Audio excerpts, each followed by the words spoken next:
Sometimes you reach a place, you have expectations, but then suddenly you start seeing something else. At first I saw colors. I had thought ours wore red and theirs wore green, but instead ours were in blue and theirs were in red. I'm on the border of India and Pakistan, and it's odd, but I never imagined I would react to colors.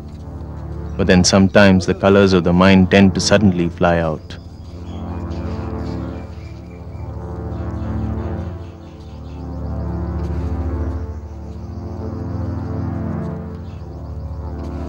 I have a compass which keeps spinning me into zones of conflict. It's a very peculiar feeling here, because that very line scattered my family across the subcontinent. Like seeds in the wind, they flew, each carrying their own box of color.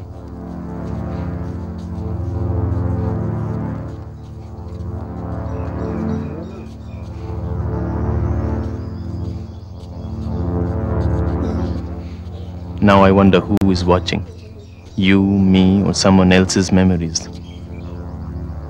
It's very difficult when you search in a mythical line that is just 12 inches wide and maybe several miles deep.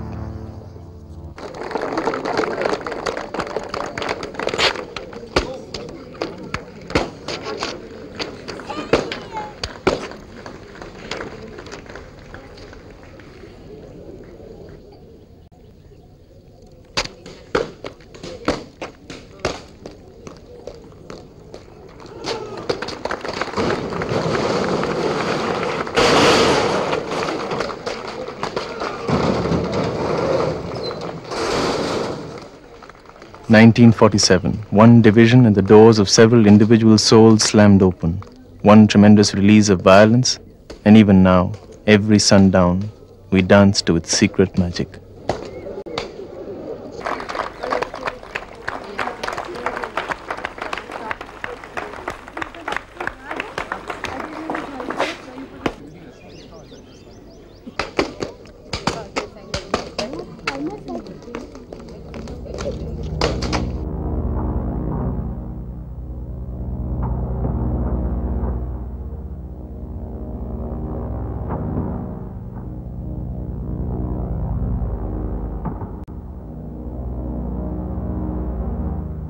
As I watch, I remember an interesting report called the Disorders Inquiry Committee Report 1920.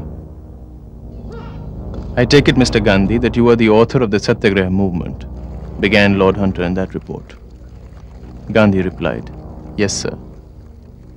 Your Satyagraha doctrine, Mr. Gandhi, as far as I understand it, involves the pursuit of truth. And in that pursuit, you invite suffering on yourself and do not cause violence to anybody else." "Yes, sir. But however honestly a man may strive in his search for truth, his notions of truth may be different from the notions of others. Who then is to determine the truth?" "The individual himself would determine that, sir." "Different individuals will have different views as to the truth. Would that not lead to confusion?" "I do not think so, sir. But honestly striving after truth will differ in every case. That is why, sir, the non-violence part was a necessary corollary.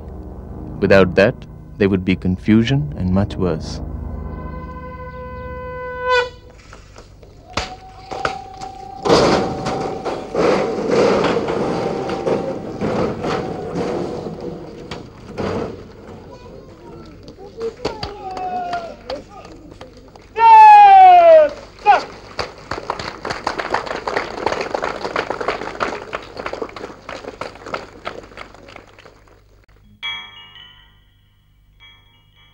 Obviously, I'm trying to understand the dynamics of division, and in turn find a method for dealing with conflict.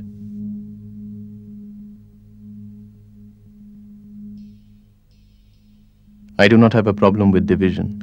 Divisions will arise, but when violence occurs, an inevitable logic begins that keeps pushing its way ahead, and very soon, it's completely beyond your reach.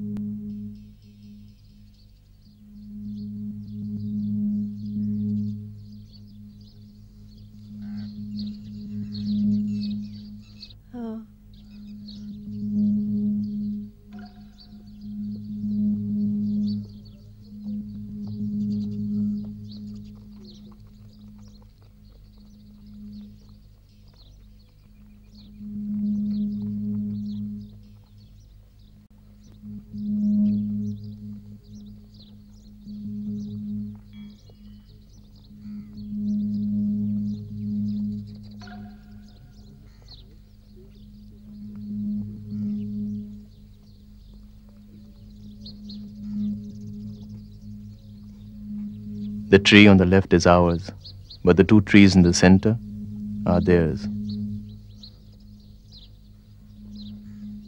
Do you know of a way to relate to wheat fields with gigantic transparent walls? On the outside and in the inside.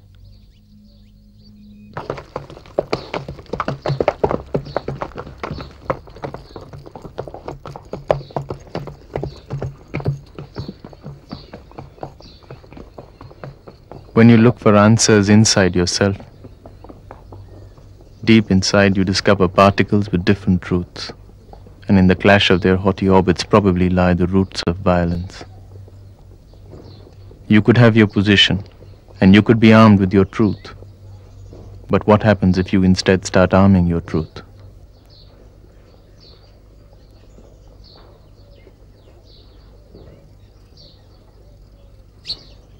Can I say that when the rage in your heart sets the horizons on fire and when the truth of your tribe starts to bloat, then very soon the boundaries of division begin to smell of a putrefying corpse. In between the lines you will keep finding the body of a man trying to cross over.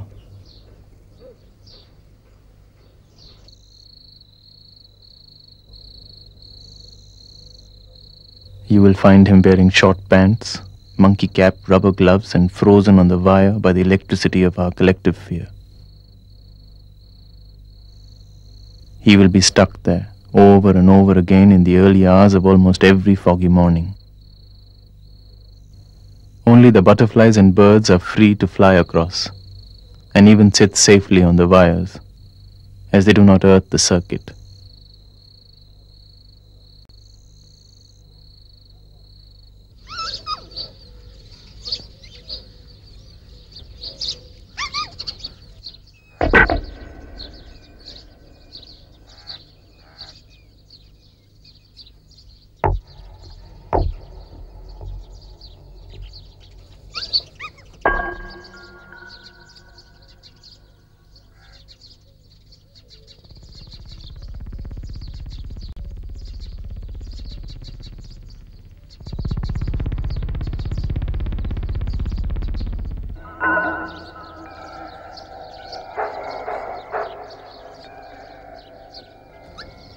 When provoked to the very end, when justice is continually denied, and when your dignity is at stake, then comes the moment when it is rightful to arm your truth.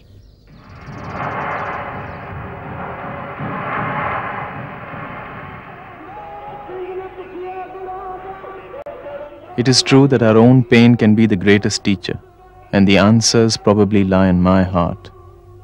But to understand, I have to travel through the hurt of others and the institutions that have arisen from their sorrow.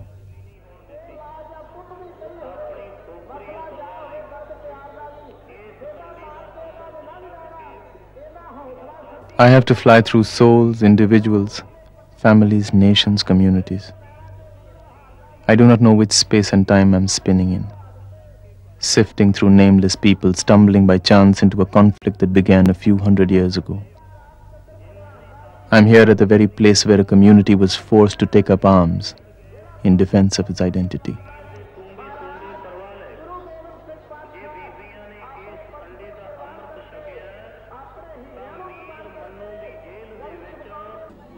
It is the 16th century and you can almost hear the words of a heroic saint, Guru Gobind Singh. Responding to the atrocities of a Mughal emperor, he said, "When all avenues have been explored, all means tried, it is rightful to draw the sword out of the scabbard and wield it with your hand."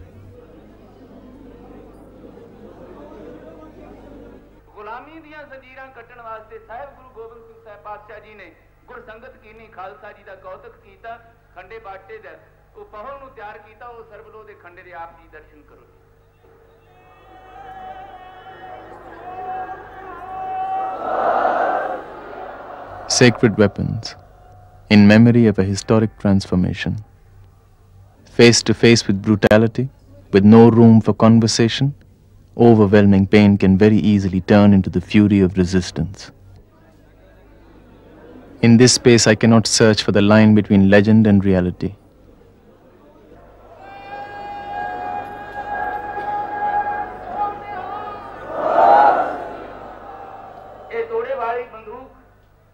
It's memories that really make up memorials, and such is the power of resistance that it warmly embraces all, in the inside and on the outside.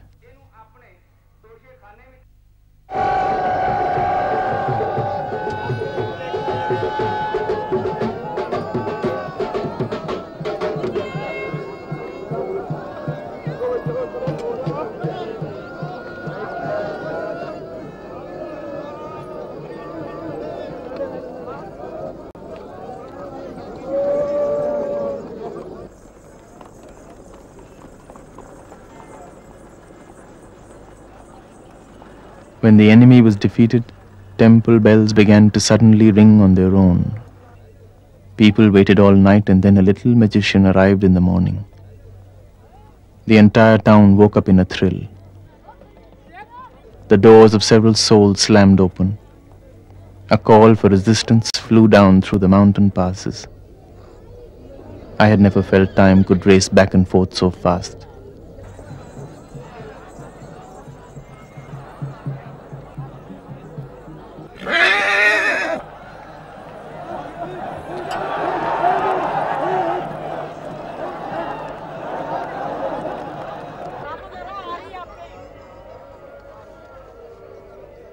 Justified resistance embraces all, and under severe oppression, all can embrace justified resistance. I'm thinking faster than I can register. Every person I see reminds me of another. Every face hides a deep torment. Every victim conceals a warrior. Farmers without land, war orphans with guns, workers without jobs, untouchables full of anger, women without hope. Even my own family, fleeing from Punjab during the massacre of 1947. My father always justified violent resistance as the final answer. But I am still unsure.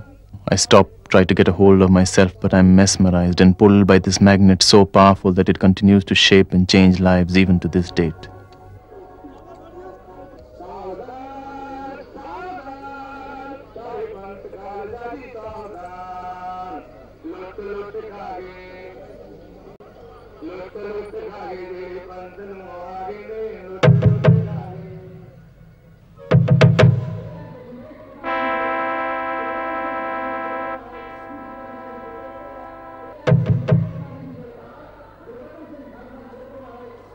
Victims and martyrs, the list is as old as time, and so is this immortal power that disregards completely both time and civilizations.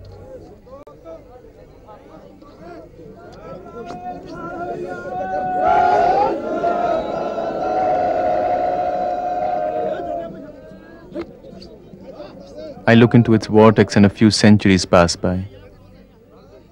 I see the rise of a community and the formation of a collective identity. I see kings fleeing and warlords retaliating. I hear cries of victory and symbols of massacres being paraded in display. I see rebellious peasants on a rampage as well as soldiers resisting the mutiny. I can clearly see temples and battle tanks, ballot boxes and tiny blue stars shining in the eyes of little children. But I have lost sight of both the victors and the vanquished. I may as well be a spectator to a conflict in ancient Jerusalem. I feel as if I were in a daze. Every orbit in my brain is twanging in this magnetic field. I must retreat and search for answers in the quietude of my home.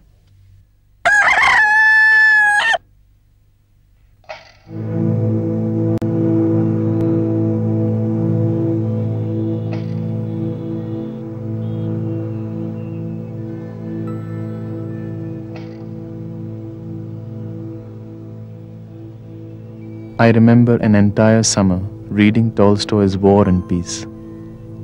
I kept reading just so that I wouldn't snap back into my own reality. Then I learned that Gandhi was so impressed by Tolstoy that in South Africa he named the first home of the Satyagrahis Tolstoy Farm.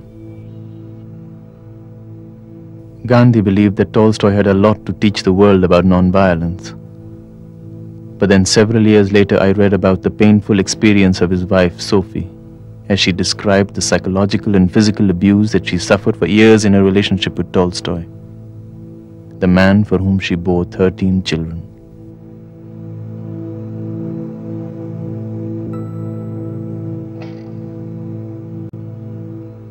Families.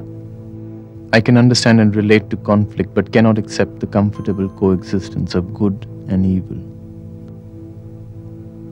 This symbiosis between the unseen, hidden, inch by inch violence inside my home and the spectacles of bravado crackling every day outside on the tarmac.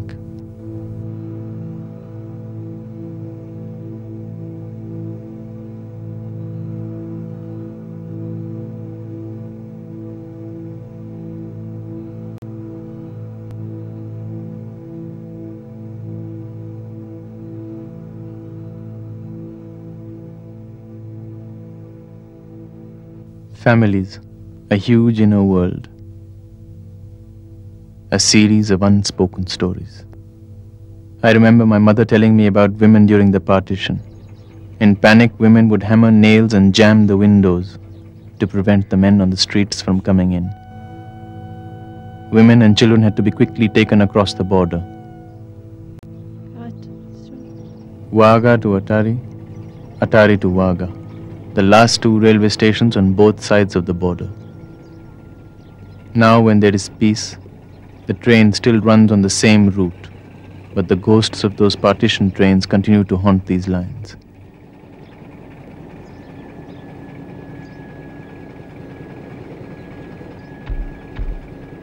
Families, dead or alive, packed in trains, fleeing in anger and sorrow.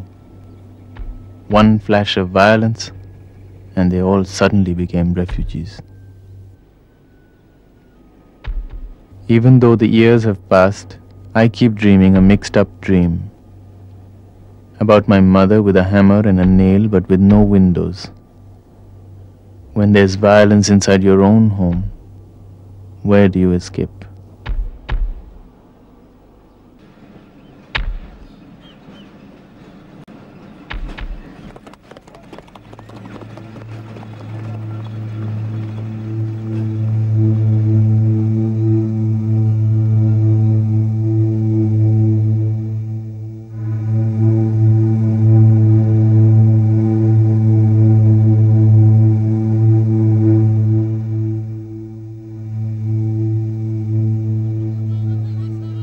How far can I withdraw? I can get scared, but I'm not a coward. I know divisions arise, but I need to find a way where I do not react to violence with violence or flee from violence when it occurs.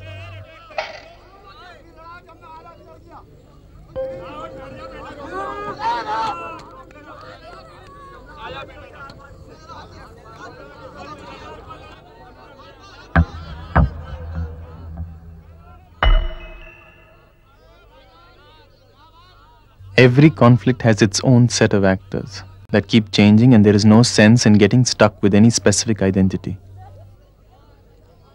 Conflicts are forever overflowing with respective validity, and honor is always at stake. Every individual edge is a precipice, and every move is always watched. But I need to find answers that work for almost every kind of conflict. It's a very nerve-wracking inertia when you see something and feel that you've just seen it before. Over and over again, you sense the blow and hear the impact even before it happens.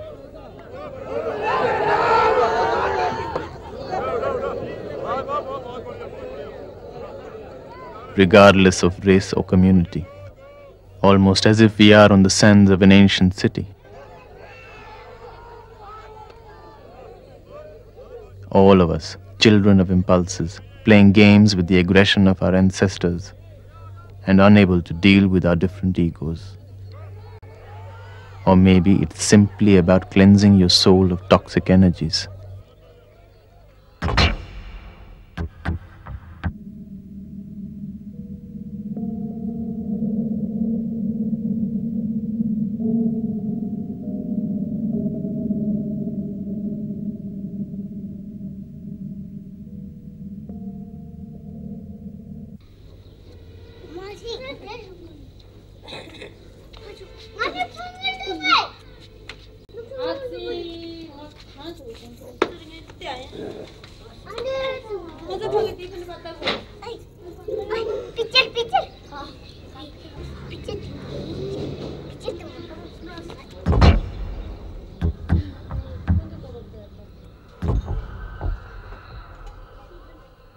I have spun myself into another zone.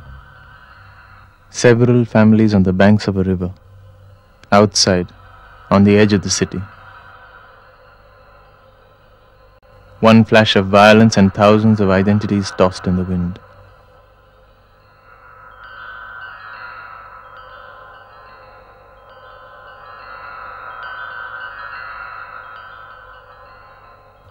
It's like a frontier town here, a Tibetan refugee camp, pushed to the outer limits and strangely sharing a wall with an observation home for destitute boys. For some reason, all the margins have snuggled together, and I wonder if I'll find wisdom with those who are forced to seek refuge.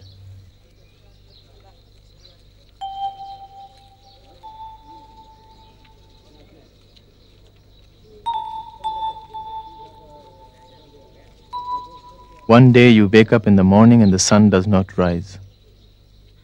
You look around and there is complete silence. You ask a question and nobody replies. You stare and the world moves like it was blind. Only the kids, with their big eyes, keep soaking in everything.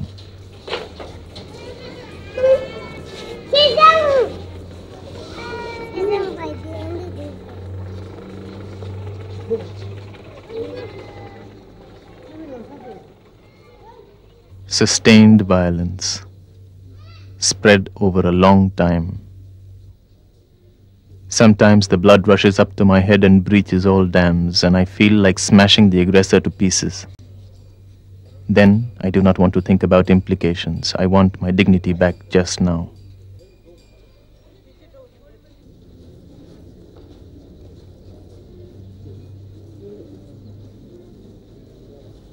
So I asked an old monk a direct question. I can see 1, 2, in fact 3 generations of exiled memories scattered not just in the subcontinent but across the world. Do you not have more than enough reason for violence and resistance? He replied, when all the monks looked into their heart and in their pain for a way out, they said to themselves, whatever be the way, I must not return pain for pain, evil for evil.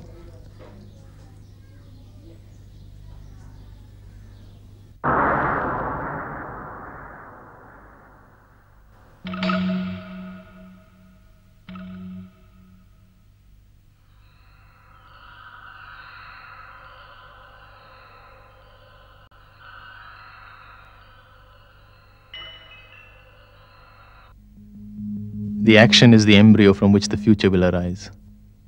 There are no priorities, no short-term gains. The action is as important as the future, and the future is as important as the action. But then I asked, what is the action? And he said that the action is first the decision to be non-violent. And I asked, how is that the action? And he said to be non-violent is not to withdraw from conflict, but to intervene actively. But then what tools do I have to intervene, I asked. And he said, the greatest tool is the decision itself. For once you take the decision, then you devise the strategy.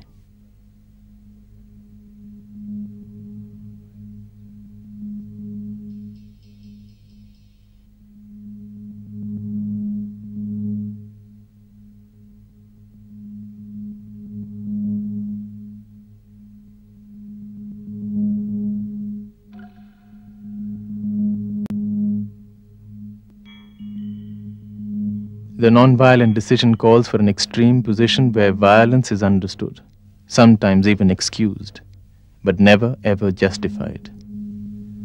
But this is only half the decision. The other half means active intervention, because it has to change the script of the play. Otherwise, the victims and aggressors will justifiably keep changing clothes forever. I have 1,000 new questions now. Only if you take the decision can you have new questions, he replied.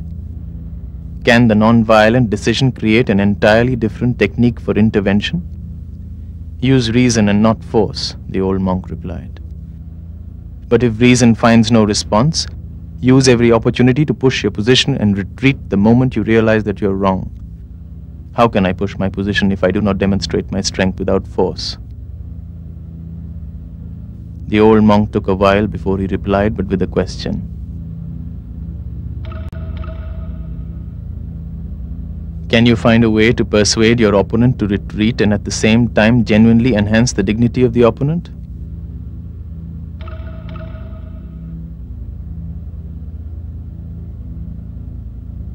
I could answer, but can you tell me how to triumph without being victorious?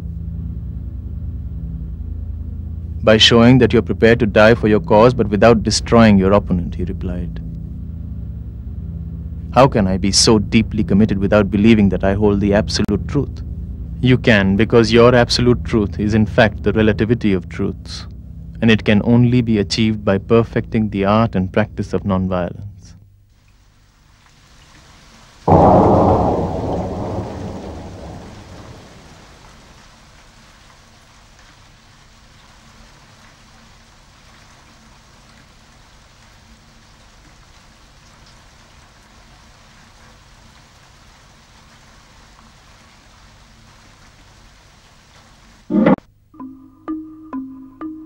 We talked till late in the night, and then he asked me to name the place from where I started my journey. I said it was at a line called the border, around which every single evening emerged a village of nowhere people.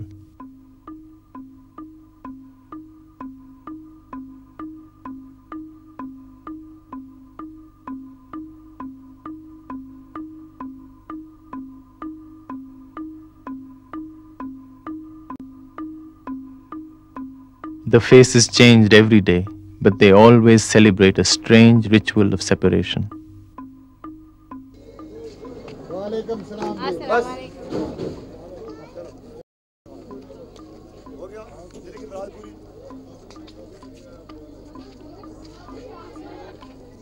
I was searching for answers, but in fact I realized now that I came here looking for comfort, trying to free myself from someone else's memories, fleeing from an endless cycle of violence.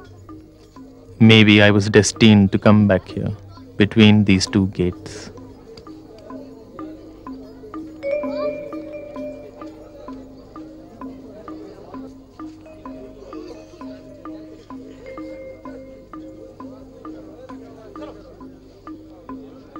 Maybe there is another season locked inside this line. And I think that somewhere here, there is a key which lies in the big eyes of a little child.